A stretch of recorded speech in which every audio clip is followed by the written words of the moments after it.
trailer still hasn't come out. And according to our Facebook, that's all anybody wants, because every comment on all of our Facebook posts are trailer. So I guess I should put a mic in front of me.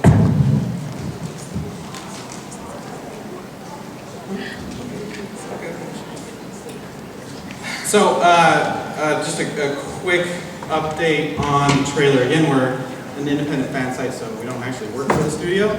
But what we've heard is that there was a trailer before the name change, and then with the name change, he re-edited the whole thing into more of an action movie. And they were trying to get it out for last week's Edge of Tomorrow, but they didn't get it done in time. So rumor has it that it'll be on Warner Brothers' next major film release, which is Jersey Boys. But that's all speculation and rumors. That's all we're working with. And I think Jersey Boys is what, next week or the week after? But the trailer is super close. Yeah, let's get started. So, a little bit about theonering.net. We are a site that's been around for 15 years. We're all Tolkien news and rumors, all volunteer, not for profit. We all pay for our own flights and stuff. It's a whole volunteer workforce.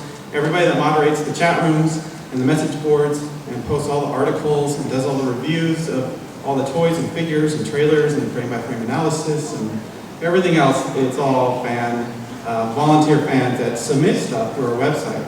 So if you ever have something that you feel is worth posting, please email it to us. There's a contact form on the website, and everybody reads every email, and we get a lot of them, and we post a lot of it. And just like the Happy Hobbits here, they started making YouTube videos.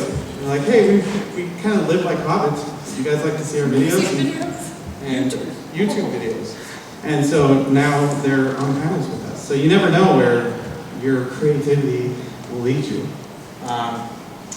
We champion Tolkien community and fandom in the real world. We host parties and special events. And we're the largest active Tolkien forum. And I think Facebook group, we have 250,000 on Facebook and approaching 50,000 on Twitter, I think. We have a 24-hour live chat room. It's called Barlaman's Chat. It's an IRC chat room, but there's always someone in some time zone that's up and ready to talk Tolkien. And I've logged in at 4 in the morning, and there's like 5 people like, oh, someone new. What do you want to talk about? And then we have our YouTube channel, and we have a live channel at theonering.net/live, where oftentimes we'll stream panels like this or coverage, and the Happy Hobbits do produce videos almost every week, and so we do a lot of stuff. We do it for free because we love Tolkien, we love fans, and we love interacting with fans. And the owners of the site wanted me to tell you that we have a donate button. So one of the important things about being a fan site is that we only want to raise enough money to pay for our server bills and to stay online. And with the traffic we're getting now, because it's the third Hobbit movie, it's pretty significant. So every 50 cents helps, every dollar helps, and it keeps us online. And here at the convention, you can find us at the Weta booth. We have multiple panels. We've done 3 or 4 already, and we've got 3 or 4 more to go. Right after this, Kelly's got a panel for her book, Darkling, like right after this. And then tomorrow we're talking about some new projects that we're working on. So, and you guys are also doing a signing at which booth? Yeah, we have booth 130 from 10 to 12 tomorrow. Selling posters too. Yeah, so if you want to come by, that'd be awesome. And our convention exclusive is Misty Mountains. We figured this is the only convention that would be appropriate for it. So I just checked at the Weta booth. They're available along with all the Weta shirts, and there's only a couple dozen left. So, I think it's going to sell out either today or tomorrow morning. I underestimated the popularity of Misty Mountains' cold, refreshing logo.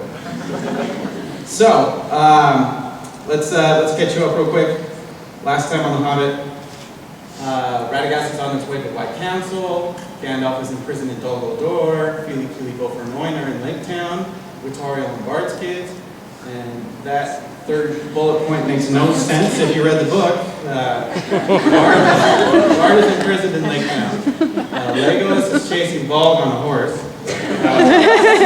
Sauron's army is on the march. Thranduil has sealed the borders. Thorin, Bilbo, and the rest are still in Erebor.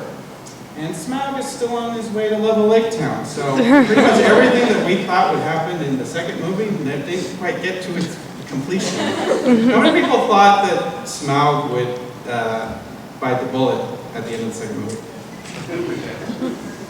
Yeah, so I don't know how he's going to fit everything that needs to be fit in the third movie now. He's got it. This movie is going to be intense. So before we go further in our presentation, we have a very special guest to help us guide us through this particular panel on The Hobbit 3. Please welcome Radagast himself, Sylvester McCoy.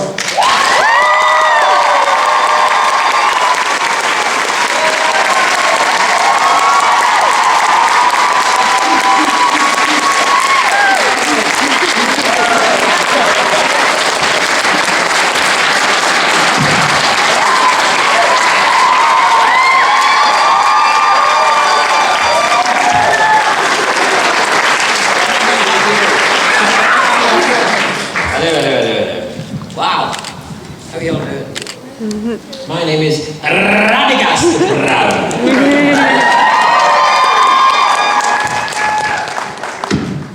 I roll my R's, you know. Do you? Welsh? Scottish? Yeah. I also roll my R's when I speak Spanish. Oh, really? Oh. I wonder. We'll have to do a Spanish one now. So is this your first time in Denver? No. How are you enjoying this convention though? Great. Are there more Hobbit fans or Who fans here? 50-50. I think. I'm not sure really, it's about 50-50. Let's poll the audience. All right, raise your hand if you're here as a Doctor Who fan. Oh. What are you doing here? Get out! This is Hobbit only. All right, and raise your hand if you're here because you're Hobbit fans. Raise your hands if you go. Yeah. Splendid.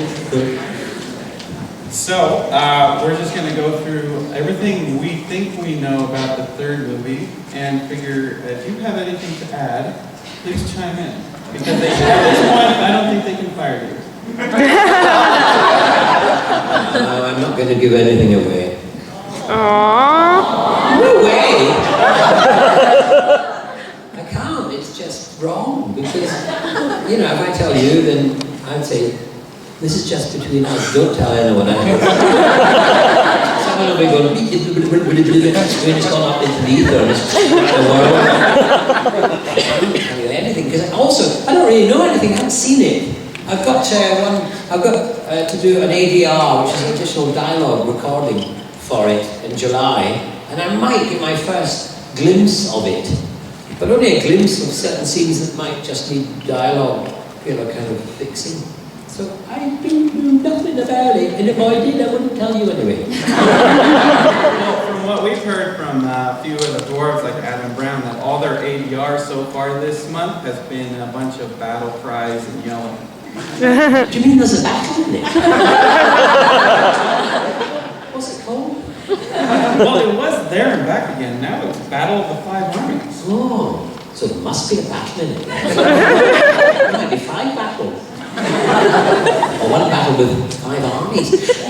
But I can't say anything about that. I wonder if they have to change your contract since you signed up for There and Back Again, and now that movie's not coming out. Wow. Do you want to be my agent? Let's sue, shall we? All right, let's jump into it. Actually, our first slide, which just for Gandalf, this is the first thing that we wanted to talk about. Radagast is sent by Gandalf to fetch help. So, do you go get help? Can't remember. You will not get any information out of me. You can waterboard me, all that stuff that you Americans practice on people. I will not tell you anything. Alcohol? Okay, I'll tell you everything. You can find him down at the autograph booths. Well, let's jump in through this because there's a lot that's been going on in the movie. So right now we know that Gandalf is imprisoned. I don't know if Radagast knows that he's in prison because Radagast kind of just left and like, go ahead, I'm not crossing that bridge. Yeah. But what about it's a trap? Seems like Radagast is a strategist. He can think like an orc. Orc? Well, Radagast is the only character in the Hobbits that has actually been to Dol Guldur recently. I mean, in the first movie, you fight that ghost. Yeah. And so you're actually speaking from experience to Gandalf. It's most definitely a trap. It is. And did he not say it is a trap? I mean, I can't remember, because I think they changed that scene a bit. But I thought Gandalf walked off saying, yes, I know, it most definitely is a trap. Yeah. That's in it still. Yeah. Because, I had jet lag when I watched it, I can't remember any of it. Who's that here? Gandalf's opponent in the Hobbit trailer is that actor, Mike Mizrahi, who's cast as Thrain. And so in the trailers for the first movie and the trailers for the second movie, we saw the shadowy figure that we thought was Thrain. But where is he in the movie? Is he going to be in the prologue of the third movie? Or maybe he'll make it into the extended edition of Desolation? But they definitely shot a bunch of stuff with Gandalf and Thrain at Dol Guldur. But we have no idea where or what's going to happen with that footage. And so shall remain. Meanwhile, back at Lake Town, we got some kids. That we got a dwarf that shouldn't be there. He's the father of those children. Huge spoiler. Yep. Well, that's his children who played those parts. That's yeah, that dwarf there. Who is that? Yeah. I mean, Nesbit, that's the little Nesbit. There's a Nesbit, and another bit, and another bit. So then that's, those girls, I think 2 of them at least were his children. Because he took them all out to New Zealand for the duration. Went to school there. So he tells his kids, hey, we're moving to New Zealand where you got to leave all your friends at school, and then we'll put you to work. Yeah. It's a hard life. So I wonder if that casting informed some of the creative decisions of both her staying in Lake Town, just from an acting and a scheduling perspective. What else is in Lake Town? Oh, that girl. She's great. Okay, there's still a fan debate, and our message boards always light up.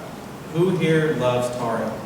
Yeah. All right, and who here is a Tolkien fundamentalist that would prefer no new character?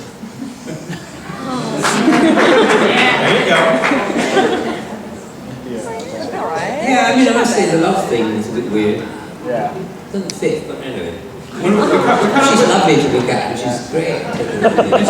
She's been so friendly to the fans. Like every premiere and every event she's gone to, she's gone out of her way to like leave the red carpet area and go sign autographs and she's a lovely girl. She's really nice. Yeah.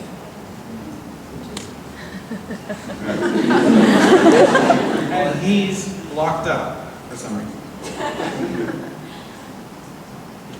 Free Bard, hashtag Free Bard. What else we got? Legolas is fighting Ball in the biggest CG fight of the movie.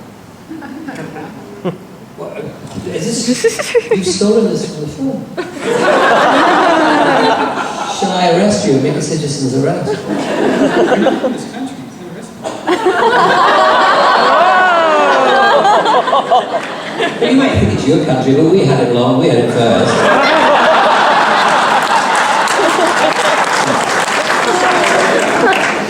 Remember 1812, that's all I remember.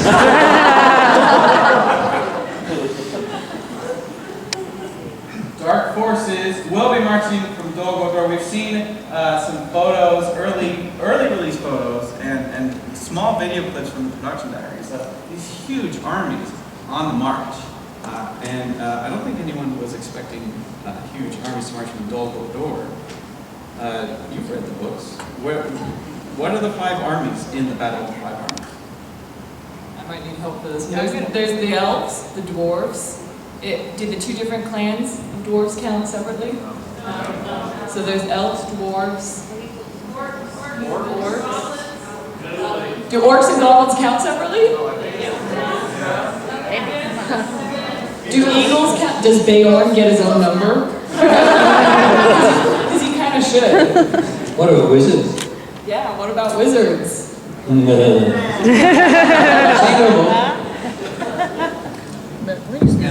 what else happens? Thranduil closes his border.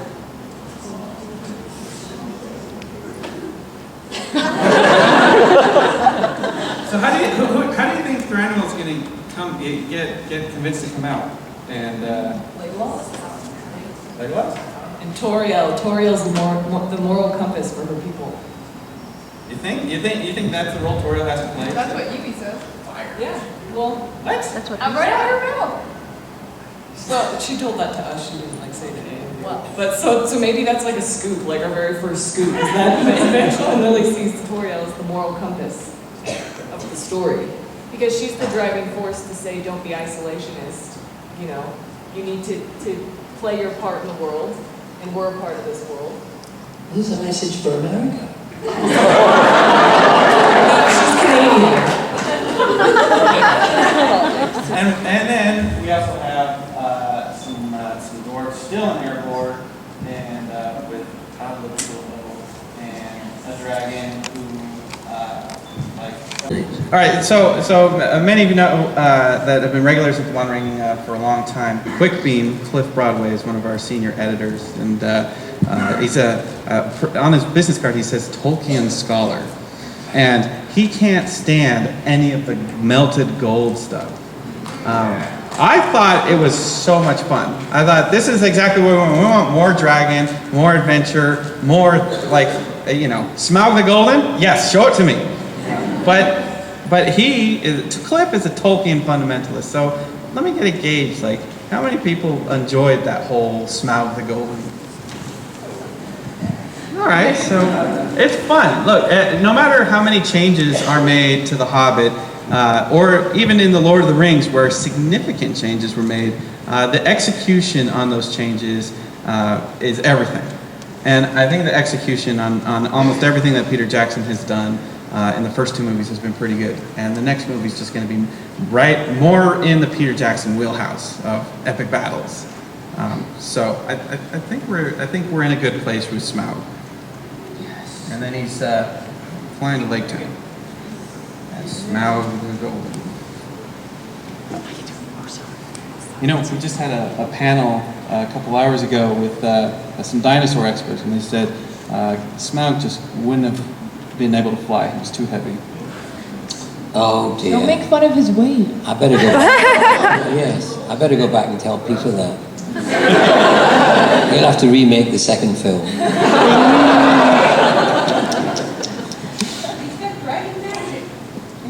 Dragon magic. That's how you can fly. Yeah. Yeah, tell those guys that. They don't believe in magic. Things we know about the third movie. That's when it's coming out. When? I don't know that. I have no idea. Are you sure? December 17th. Really? Are you absolutely sure about that? I've not heard anything about that. I hope they invite you to the premiere. You think they're keeping it a secret from me? No, I mean, last year they brought it out, I thought it was going to be December something, 15th, then they brought it out earlier. Well, they did multiple premieres. They did one in Hollywood, New York, and then Germany. I know, and I couldn't do the ones in Hollywood and New York because I was already doing something because they hadn't they hadn't indicated they were coming out early. So I'm not sure. I've left the whole of December free because I don't know what they're doing with it. Have you done any of the premieres? Yeah. Oh yeah. And what's that experience like? That's great. No, honestly, it's amazing. It really is great. Because you arrive on the big red carpet and there's people there and they're all shouting and they're all cheering and you're signing autographs and everybody loves you and wants to kidnap you and get millions for you and all that kind of stuff. No, it is really great fun. I loved it. I did the one in the world premiere was in New Zealand for the first one, which I flew out to, and it was just astonishing. The whole of New Zealand turned out for it. And they had airplanes flying over with, the dwarfs all painted on the side. And it was just glorious celebration. And then the other one I did was the European one for the second one we did as well. No, the first one, and that was a royal one. So, that was quite fun. How close did you get to the royal panel? This close. And I'm a Republican. Not an American Republican, but one of those real ones that believes in republics.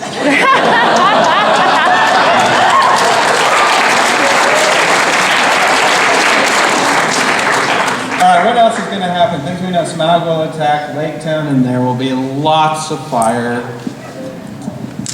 Free Bard, he will fulfill Girion's task. Is it Girion or Girion? Girion. Girion? Okay. Carry on. The company will be reunited. Thorin will descend into madness. Why do you... I mean, the thing is, you can read the book. I suppose why... Do you know... I mean, he does keep a bit to the book, doesn't he? I know the first film was, nearly 3 hours long, and he got to page 64. And I was telling this to people, and I thought, well, maybe he filmed the commas, the page turning, and the exclamation marks. But, this is fascinating. I've never been to one of these things before. I mean, you just torture yourselves. Why not wait and see the film? See the film, enjoy it. It's fresh. That's honestly our attitude too, but we wanted to be here, so. The big new thing in the third movie will be Dane Ironfoot, the manliest of manly dwarves, or the dwarviest of dwarfiest dwarves, I guess you could say. And the most Celtic of the dwarves. Yes. Who is he? The king of the dwarves? Of his, yeah, of his. Is that Billy Connolly? Yes. Billy Connolly. All right. Yeah, because Billy, I mean, we was out there. He was, training and everything, and training how to walk and fight and everything. And then they put the makeup on, and then they put the costume on. And he came out and said, "Oh, that costume," he said, "it was like wearing a wee fucking European car."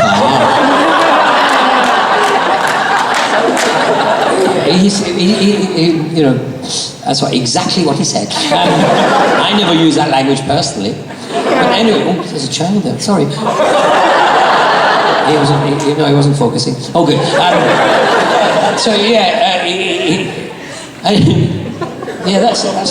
That's what it's like. When you see his character, the King of the Dwarves, he's wearing a little bleeping European car. That's how heavy it was. So he's going to be even bigger than he is. But he looks amazing. He looks astonishing. But they all do, don't they? In their own individual ways. But as big as he'll be, nothing will compare to the giant bear. Oh yeah, I'm looking forward to that.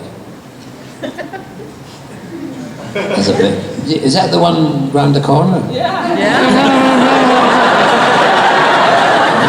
Is it going to be blue? Wow. And we know that they filmed the whole return journey back to the Shire, and there's a bunch of stuff back in the Shire, so we do know that he goes back again, for sure. So, the questions that we don't know, because Peter Jackson likes to change things. The company will reunite, but will they remain united? And the madness begins. Thorin's going to go crazy with gold. You already kind of see it in some of the stuff at the end of Desolation. I don't want to hear this. I just want to see it. Men and elves march on Erebor. Elves prepare for battle.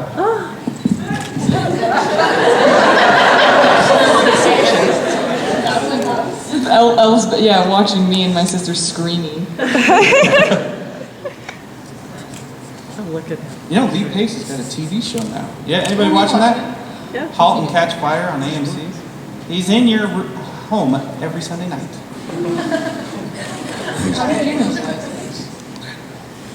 Granddaughter.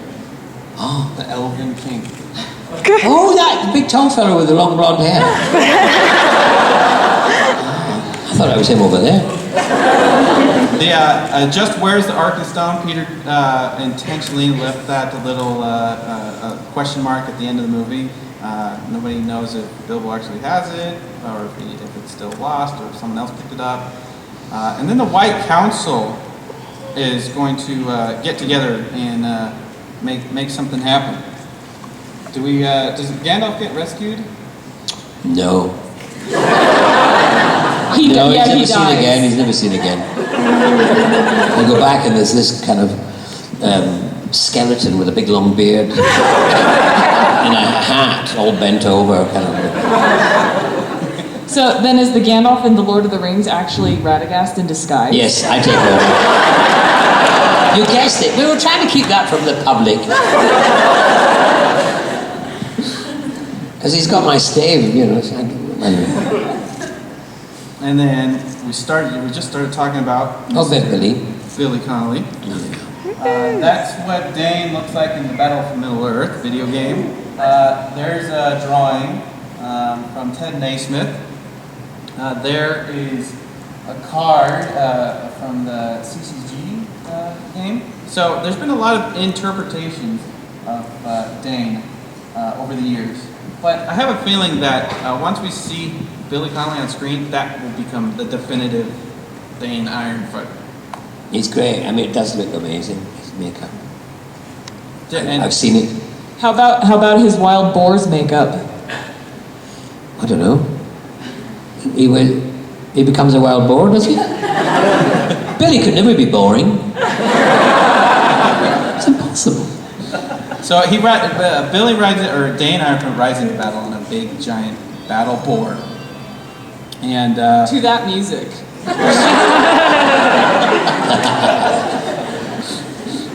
and then, but not to be outdone, the biggest creature probably this year will be Beorn in battle. We have not seen anything about him yet, and I want to see more of Beorn. We know they filmed a lot more at Beorn's house. Gandalf and him have a long dialogue. Remember that sneak preview image, like the first image we ever had of Beorn, where his back was turned and he was chopping wood? Like, there's this whole scene where Gandalf and Beorn have this conversation, and that's when Gandalf starts to have these discussions of, like, the creatures, everyone in Middle-earth is going to have to choose a side. Like, that something's happening, and people are going to need, you're going to have to choose one or the other. And Beorn didn't want to hear any of it. So there's this whole dialogue scene that was changed when it went from 2 movies to 3 movies, and so it required a whole kind of rewrite and re-edit. Whether that makes it into the extended edition, we don't know yet. We haven't heard any inclination there will be any more Beorn footage in the extended edition, but we're hoping. Were you ever on set with the giant bear?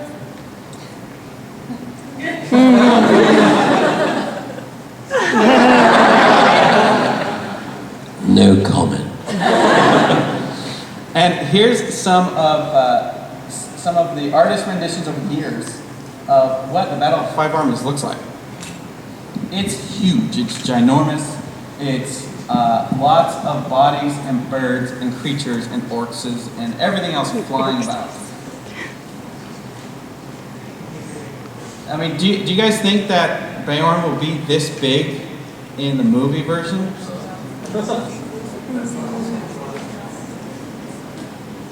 Like everything so far in all artistic interpretations has been just this giant bear.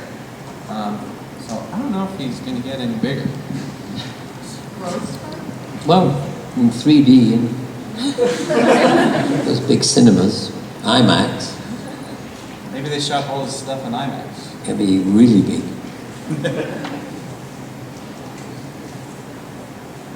And of course, there will be. What's he got? Okay. Is that from Doctor Who? And then we do know they filmed it. There it is. The estate sale. So there is a lot of back again in the Not There and Back Again movie. You see, it's a shame. Someone stole that, didn't they? They stole that image while they were filming. We shouldn't be allowed. Well, I don't think it's right. You're giving it away. You're spoiling it for yourselves. You should be locked up. You should all be locked up. After the second film, you should have all been put away somewhere on an island of merriment and fun, and not allowed off until the opening of this third one. But don't, isn't it? Spoiled it first. Yeah. He wrote the book. Yes, that's why he spoiled it, because he wrote the book. Right. But don't you think it's fun, like being all in this anticipation, like give us everything that we can try to find? It's kind of like a treasure hunt. Yeah. I don't know, really. I mean, does Peter, when he does his vlogs, does he tease you with them? I suppose he does a bit.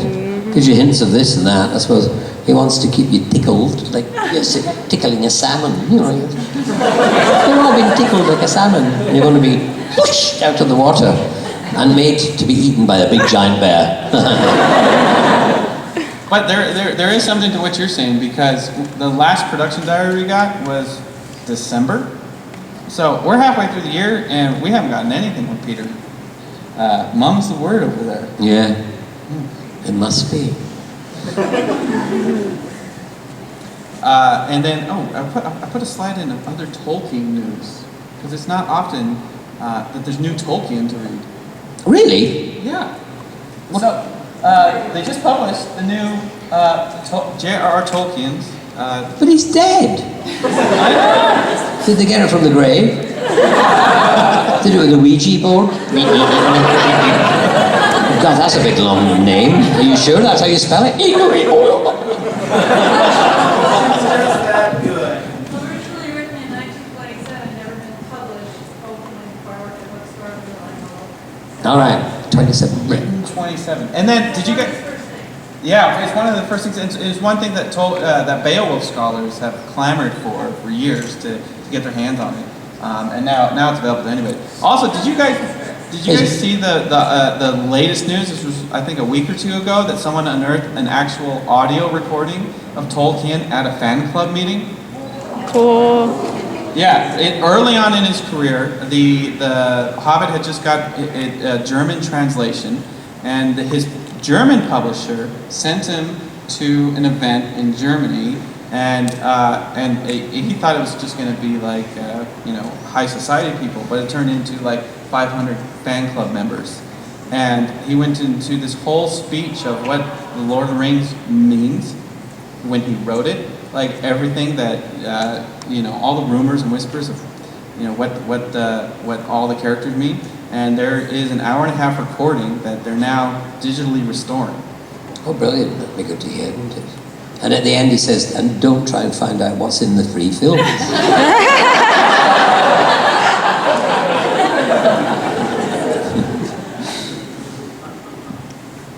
So, things we know that they filmed. This is going to be in the extended edition.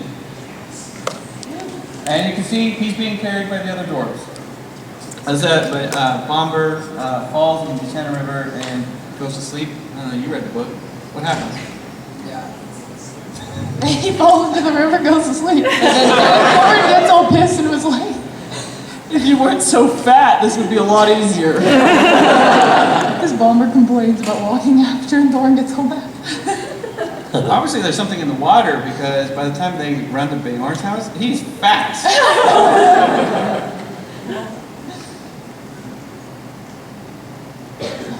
So that's all we know because everything has been so tight-lipped. There's been no production diaries. There's been no trailers. They changed the title, and so we don't know where to go from here. So we thought we'd open up for questions. There's a mic right in the middle, and we thought we'd open up for questions and figure out what we think will be happening. Do you guys want to see an hour's worth of Smaug? Yes. Yes. 5 hours. So Peter has gone on the record saying that this will be the shortest Middle-earth movie. So if you have an hour of Smaug, will that leave enough time for everything else? For everyone to die. It's not Hamlet. Almost. Because we do know that the battle happens and then he goes all the way to back to Baghdad. So do you think an hour is enough time to do the rest of the story? We get the extended edition though. It'll be more than 2 hours.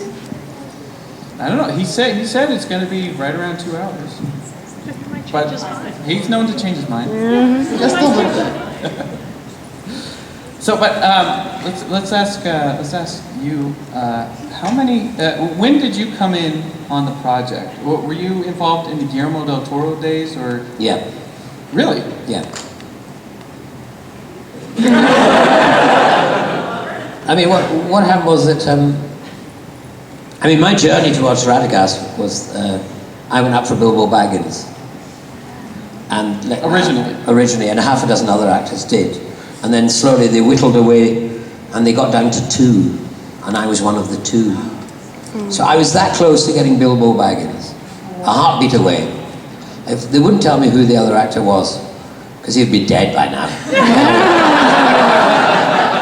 So that's how close. So that's when they obviously took an interest in me then.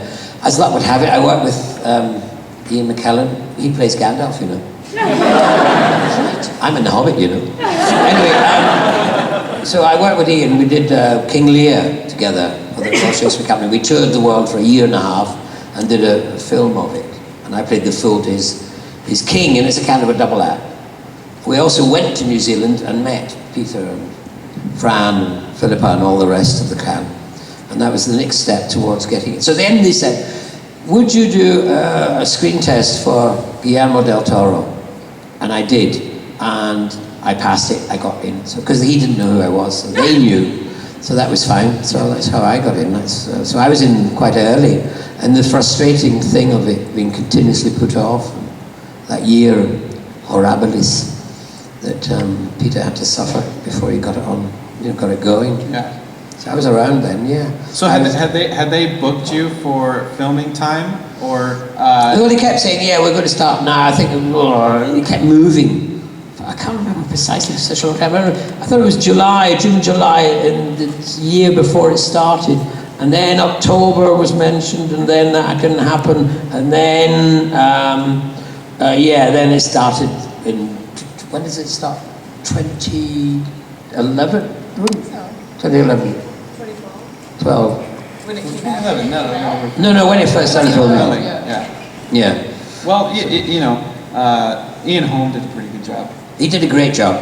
No, he was brilliant, and I thought he was great. The only thing was that he stole my hair. No, because when I went along for it, the audition, my hair was like that. I mean, it was just dark and unruly. And Ian Holm's hair has never been unruly. And then I went to see the film, and I thought, that's my hair. So maybe Peter stole it, So.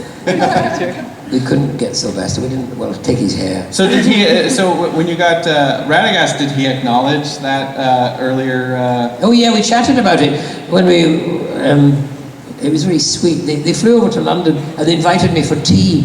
They've got a house near the Pinewood Studios, and I went for tea in the afternoon. And he was actually ill. He looked really ill. This is before he went to hospital, but he thought it was jet lag. And we were sitting there, and he just said, Sylvester, we want to ask you if you would like to play Radagast in The Hobbit. And I went inside, yes! But outside was terribly British and said, oh, that would be very interesting. Yeah, let me think. Okay, yes, I'll do it. So then they said, that they'd written a bigger part for me in this, these three films than I would have had if I played Radagast. And they said it was synchronicity that I didn't get it because they've actually written me a bigger part. So that's interesting. So you are saying you have a bigger role to play? Well,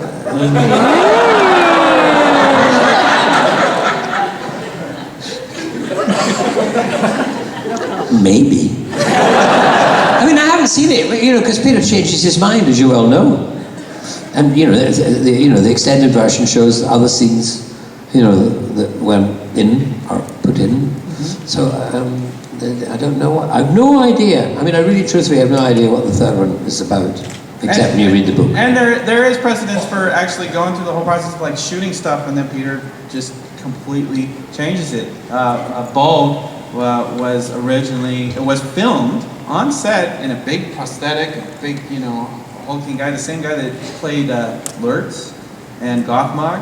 He plays Bulb, but through the post-production process, Peter felt that it wasn't working, so he ended up replacing the actor in a suit with all the Richard Taylor prosthetics into that white orc again that we see now, that Legolas is chasing on a horse. But even earlier on in Lord of the Rings, everybody remembers the controversy of Arwen at Helm's Deep. That never ended up in the movie. Remember the controversy, the earliest set photos of Isengard, and we saw a wizard impaled on a wheel. There's a huge controversy, like, who is that? He's got a great beard. He's got a white beard. Is he Gandalf? And that didn't make the movie until like the final movie and release extended edition. So Peter and the filmmaking crew, they do make a lot of creative decisions even after they've filmed. What makes it in, what doesn't, and one of the reasons that actors go back to do ADR is maybe they've put your character in new situations that you didn't film, but the magic of computers. Indeed, perhaps. I'll find out on the 14th of July in London, England. So if you're in London, that means there might not be anything for San Diego Comic-Con? Yeah. There might not be. I don't know, really. I'm in London, but they'll be in New Zealand. Do you do all your stuff remotely, like video chat? No, we don't really. All the time, the ones I've done, Philippa has come over and directed them, but by being in contact with Peter back in New Zealand, and we're in the recording studios, and she directs them, and then she'll say, okay, we'll send that down to Peter and see what he thinks, and 5 years later it comes back. So no way. But no, the reason I'm doing it that way is they're actually recording now in London. Mm-hmm. They're doing the ADR all in London. Yeah, that's where Adam Brown is right now, doing Ori. And I was supposed to be there, but they wanted me to be there, but I couldn't be because I'm here.